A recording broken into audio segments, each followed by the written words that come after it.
সময় দরকার হবে না। কে যেন আজহার নাকি মাঝার একজন আছে, আগে ওরা খাইছে এখন এরা খেতে চায় না, কি বলছে না? নামকে বিকৃত করা থেকে বিরত থাকুন। বিএনপি নাকি চাঁদাবাজি করে, বিএনপি নাকি দখলবাজি করে, বিএনপি নাকি চেতেন কেন? আমি এই জন্য চেতবো, তোরের মনে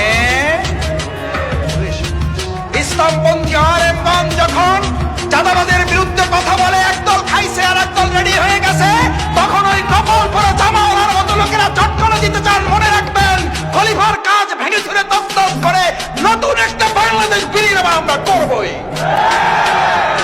আলেমদের বিরুদ্ধে লেগে একদল হেলিকপ্টারে উঠেছে, আলেমদের বিরুদ্ধে লাগলে আর একদল হেলিকপ্টারে উঠতে পারবেন না। সুতরাং আলেমদের বিরুদ্ধে অবস্থান নিয়ে কেউ জালিমের কাতারে যাওয়ার চেষ্টা করবেন না।